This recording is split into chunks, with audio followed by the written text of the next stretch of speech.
আজকে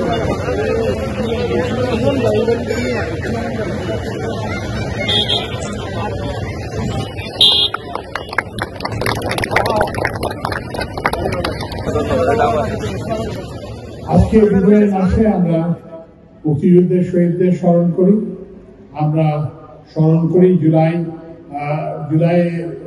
যোদ্ধাদের, জুলাই শহীদদের। আপনারা জানেন যে এটা একটা পরিবর্তনের সরকার, এবং যে কারণে আজকে আমরা নেভাল সিরাজের মতো ত্যাগী বীরদের আমরা আজকে স্মরণ করতে পারি। সবাই বলে যে এই সরকার কি করলো, এতদিন তো হয়ে গেল, কিছুই তো হলো। এই যে অপকর্মগুলো, সাংস্কৃতিক অপকর্ম, রাজনৈতিক অপকর্ম, অর্থনৈতিক অপকর্ম, এগুলো শুধরে দিতে আমাদের সময় লেগেছে বেশি।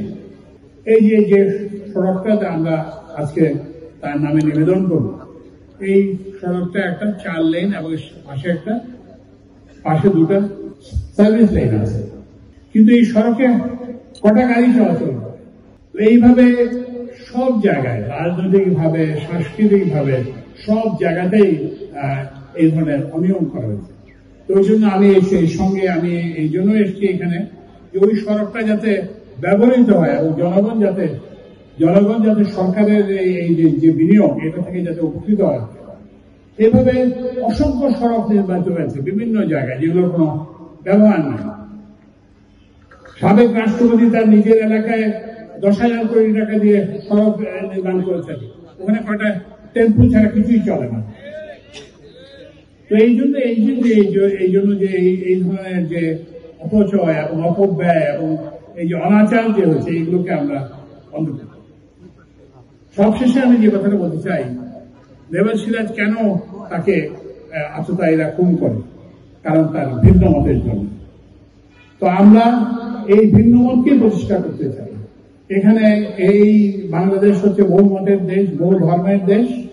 মানুষ বিভিন্ন ধর্ম আচরণ করবে, মানুষ বহু মত ধারণ করবে, কিন্তু এই মতামতের জন্য কাউকে যাতে আর কোনোদিন পারসিকিউটেড হতে না হয়, কাউকে যাতে হত্যাকাণ্ডের শিকার করতে হয়।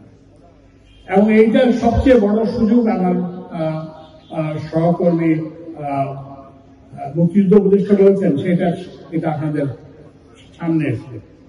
তার দ্বারা একটা সুন্দর নির্বাচন করুন, একটি অংশগ্রহণমূলক নির্বাচন করুন।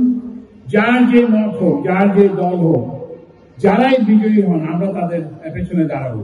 কিন্তু কাউকে আপনারা সেই সুযোগ দেবেন না যে যারা এই প্রক্রিয়াটাকে বাধাগ্রস্ত করতে পারে, এই প্রক্রিয়াটাকে বিকৃত করতে পারে, আগের মতো ভোট কেন্দ্র দখল করতে পারে, আগের মতো কি বলে যে পোলিং এজেন্টদেরকে বের করে দিতে পারে, আগের মতো এইসব ব্যবস্থা করতে পারে। তো এই ধরনের একটা সুন্দর নির্বাচন করলেই আমরা নেভাল সিরাজের স্মৃতির প্রতি সবচেয়ে বড় শ্রদ্ধা নিবেদন হবে এটা।